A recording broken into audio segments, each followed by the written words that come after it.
News को update करने के लिए मैं फिर से एक बार आपके समक्ष उपस्थित हूं। नमस्कार।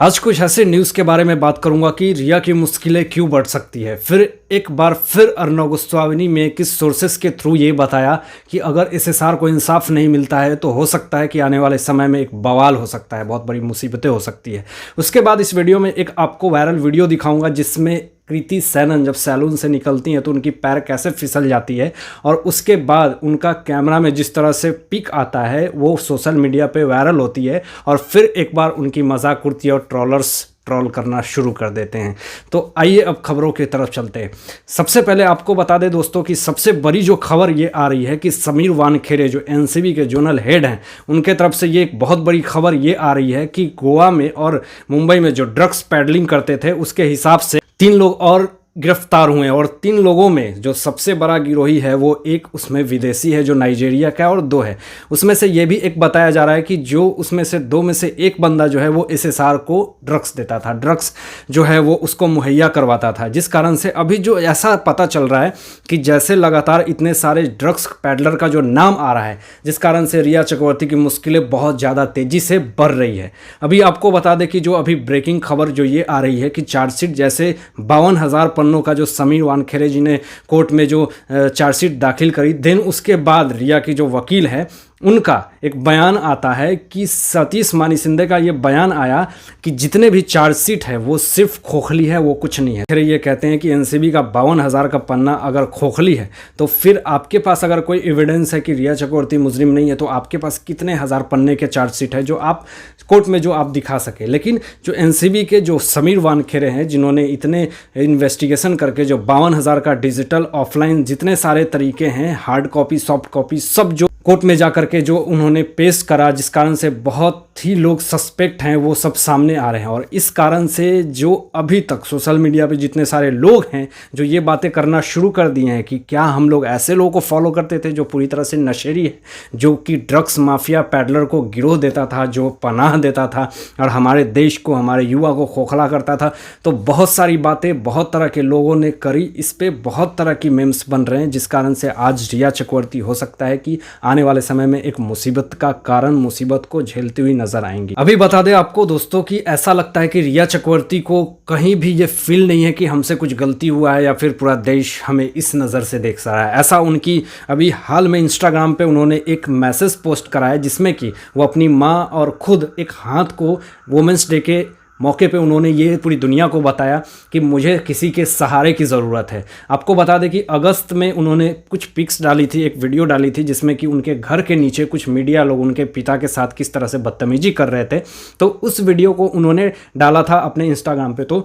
6 से 7 महीने के बाद उन्होंने फिर एक पोस्ट करा है 8 से 9 घंटा पहले कि 2 हाथ को पकड़े हुई हैं और ये कहने की कोशिश कर रही हैं कि मुझे अब किसी के सहारे की ज़रूरत है और मेरे साथ है। तो इस तरह का वो मैसेज दे रही हैं और ये बताने की कोशिश कर रही हैं कि मैं पूरी तरह से निर्दोष हूँ, गलत नहीं हूँ, पूरी तरह से ये साबित करने की कोशिश कर रही हैं। तो आपको बता दें दोस्तों कि पूरे बॉलीवुड इंडस्ट्री से जो लोग सपोर्ट में आए, इनके फोटोज़ पे बहुत सारा ट्विटर पे बहुत सारे लोगों ने सपोर्ट करा इनको, जिसमें कि सुजैन खान ने इनको सपोर्ट करा, बहुत सारे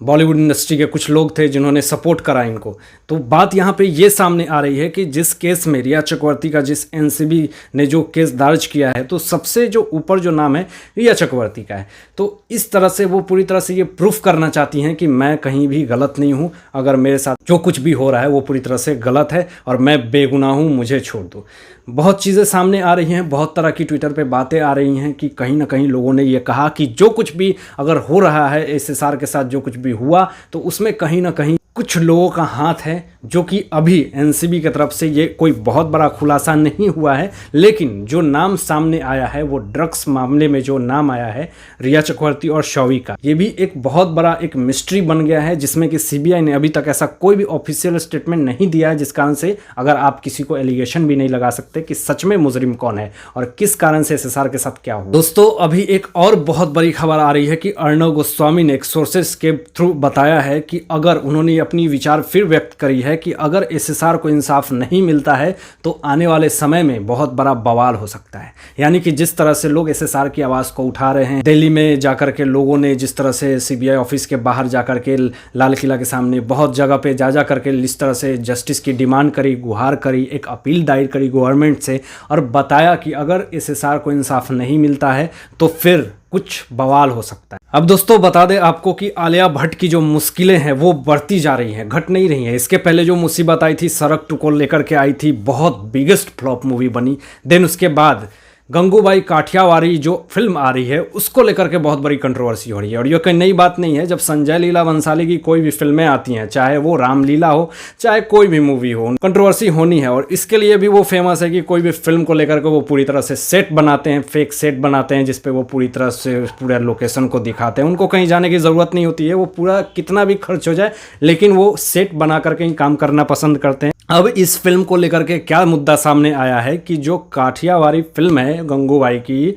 वो पूरी तरह से कंट्रोवर्सी में इसलिए आई है कि एक कमाठीपुरा एक जगह है मुंबई में, तो इस फिल्म में उन्होंने ये दिखाया है कि जिस तरह से दिल्ली के रेड लाइट एरिया में जिस तरह से गलत काम होते हैं, उसी तरह से कमाठीपुरा मुंबई में एक जगह है जहाँ पे रेड लाइट एरिया की तरह ही काम होता है। तो वहाँ के लोग जो निवासी हैं, वहाँ के जो वसिंदा हैं, उन लोगों का एक कहना है कि संजय लीला बंसाली ने जो ये दिखाने की कोशिश करी है कि कमाठीपुरा में सिर्फ गलत ही भी लोग होते हैं जो धंधे करते हैं, तो वहाँ के जो अच्छे लोग हैं, जो अपनी इज्जत से सोशलिस्टिक लोग हैं, जो सामाजिक लोग हैं, उनको बहुत दिक्कत हो गई कि भैया हम अपनी ज़िंदगी अच्छे से बिता रहे हैं, ये आप जो ब्लेम दिखा रहे हैं, पूरी दुनिया में हमें जो दिखा रहे हैं, दर्जा जो हमें दे रहे हैं, जो अच्छे लोग भी हैं उनकी इतनी बदनामी क्यों कर रहे हैं आप। तो इस तरह से संजय लीला बंसाली को कमाठीपुरा के पब्लिक लोगों ने मोर्चा चलानी शुरू कर दी कि इस फिल्म को रिलीज़ नहीं होने देंगे, इस फिल्म को बंद करो। और किस बेसिस पे तुम ये दिखा रहे हो कि कमाठीपुरा में सिर्फ वैसे लोग ही रहते हैं। तो इस तरह की बातें जो कंट्रोवर्सी आई है,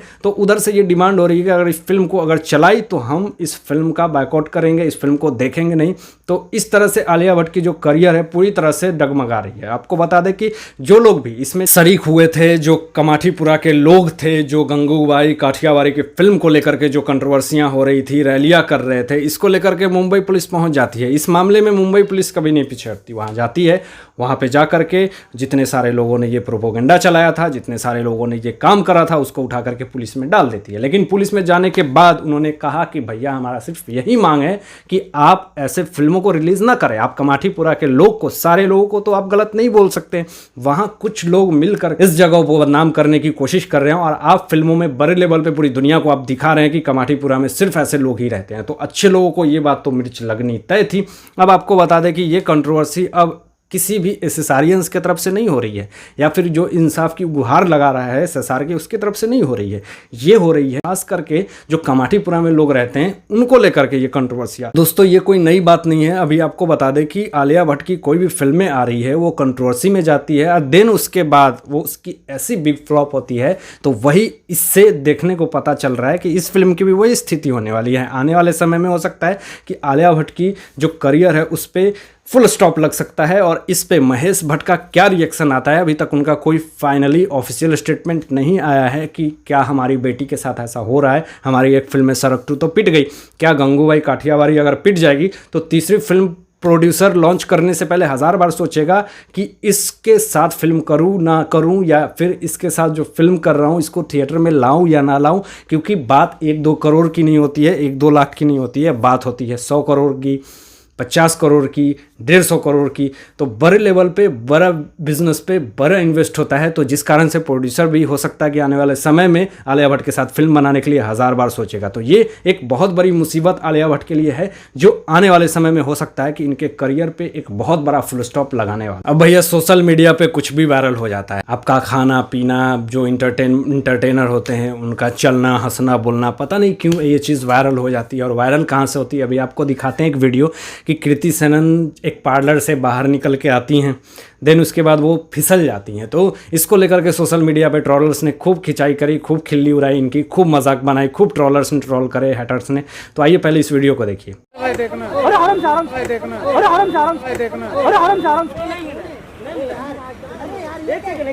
इन सारे बातों पे, इस वीडियो पे और जितने सारे मैंने आपको बताए उस सब पे आप लोगों की क्या सोच है, अपनी विचार व्यक्त ज़रूर कीजिएगा, क्योंकि आप हर एक वीडियो पे अपनी विचार व्यक्त करते हैं और मुझे बहुत अच्छा लगता है कि आप लोग अपनी विचार, अपनी ओपिनियन व्यक्त करते हैं। तो आज के लिए बस इतना ही, धन्यवाद।